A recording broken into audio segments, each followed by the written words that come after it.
The cost of IT in business can be staggering. From hardware and software expenses to services like internet and phone, you don't need to spend a fortune on IT to succeed. If your organization spends more than $500 monthly on any service, or you're considering signing a long-term contract, IT Enabled can help you manage your technology and minimize your costs. Contact us today to schedule a free consultation. IT Enabled, we're here to help.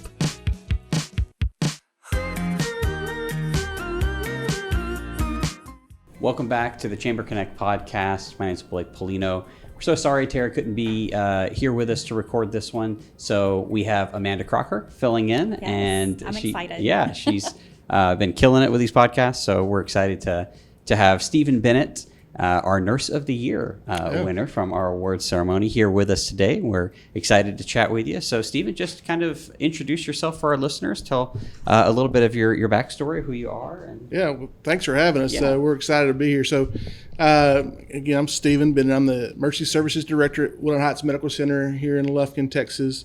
I've been there. This is my ninth year. I've been at Woodland Heights. Background for me, I've lived here all my life. I was raised in Trinity County, but worked here in Lufkin, Angelina County all of my life.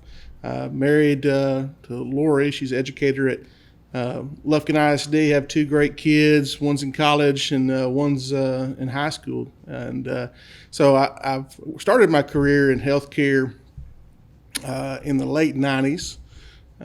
Was in EMS. Worked for EMS provider here in Lufkin that also worked in counties south of here. And after being married a few years, I decided to make the jump into nursing. I went from EMS and worked at Memorial Health System of East Texas here in Lufkin for 10 years as a tech, and then worked up my way up into LVN and RN, where in about 2015 or so decided to make the move to Woodland Heights Medical Center. Started the ER there at that time, and it's been a whirlwind ever since. Awesome. What made you decide to get into medicine? What was... So it's probably the second, third, maybe the fifth career change. I worked for Temple Inland like a lot of other folks in this area did, and decided one day from going from Temple Inland to healthcare, I needed to do something different. Medicine was something I was interested in because I was thought about maybe I'd just be an EMT, and then more and more I got into it. I said, when I took patients to ERs, I said, no, I think I want to be in hospital-based medicine, hospital-based nursing, and it just called to me. It was driven by my wife and other family members saying, do something different, do something different other than EMS. I think nursing is something you might be interested in. Had a lot of guidance from nurses that I brought patients to in EMS, and they said you should consider that. So it's given back to the community. I say a lot of times with staff that works with us at Woodland Heights, we all have a choice in healthcare. We could have worked in Houston and Conroe and Tyler, and we have a choice to give back to the community here and stay here to help our community members, and it was one of those things that we just decided one day that I think we're going to stay in Lufkin, and healthcare is something that took me down that path, and I've enjoyed it ever since. I know you said it called you to it, but what about nursing, specifically emergency? Well, emergency medicine is different than any other healthcare profession you can think of.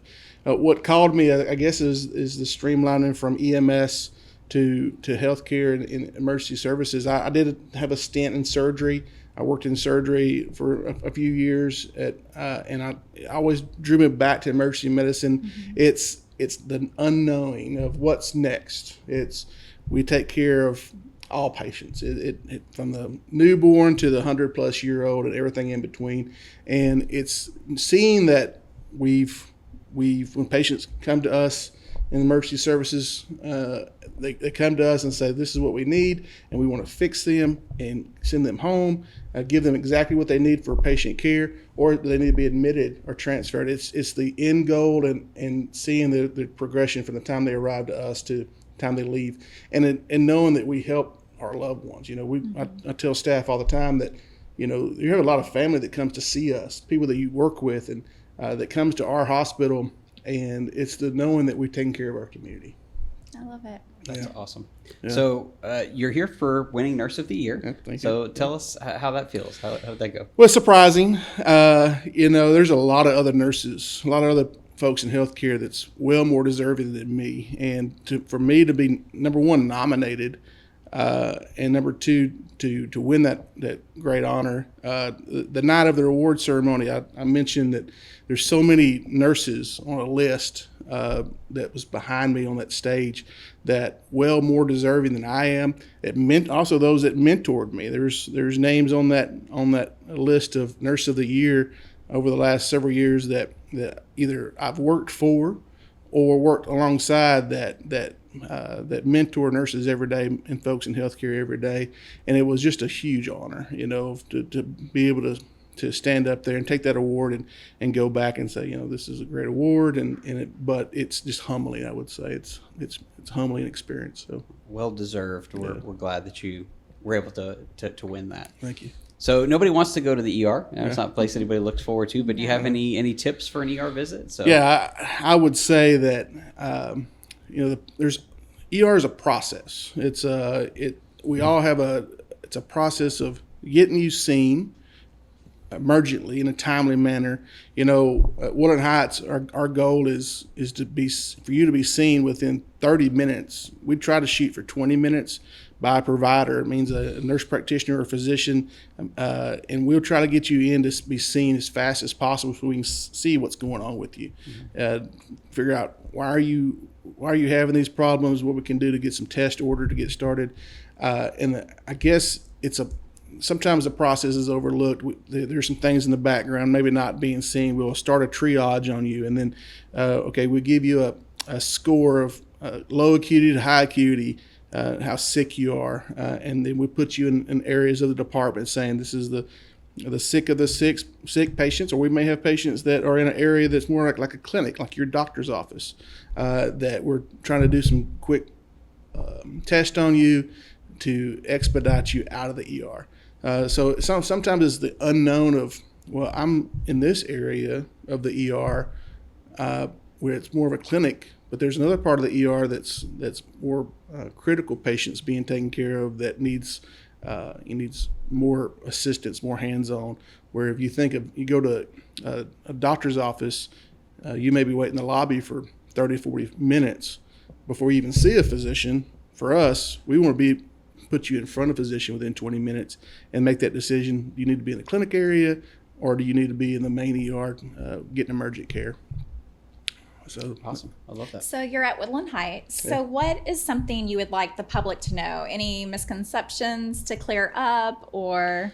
So I guess the misconceptions would be that we're busy. We're always busy. We have the highest volume that over the last 2 years that we've seen in a very long time. When I started at Woodland Heights, 16 years ago, or in 2016, the volume was about 60, 70 patients a day, and now our volume is upwards of 90, 95 patients a day, and currently we're a 9-bed ER. So seeing 90 patients in a 9-bed ER is a busy ER. So the misconception is because we're smaller, as far as smaller building, we're doing a lot of work in that ER where we're taking care of patients and trying to push them through a smaller ER.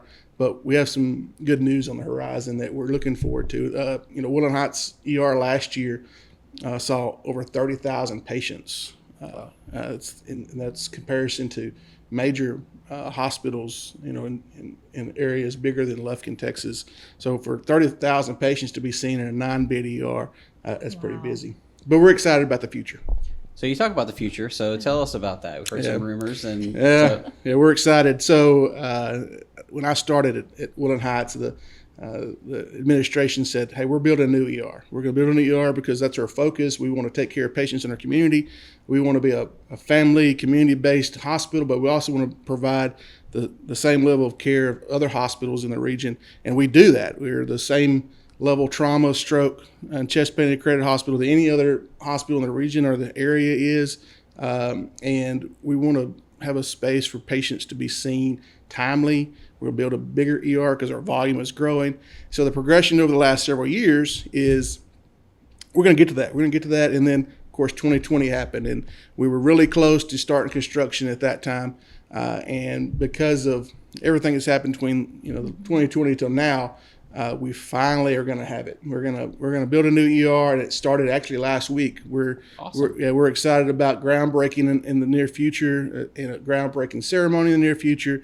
But if you pull up to Woodland Heights today, you'll see there's fence up around the front part of the hospital on the loop side of the hospital, and the construction has started. Our plan is to go from a 9-bed ER to over a 20-bed ER. Oh, wow. Yeah, so we're doubling in size. We'll have at least 20 spaces to put patients, bigger triage area, more rooms for patients to be seen in.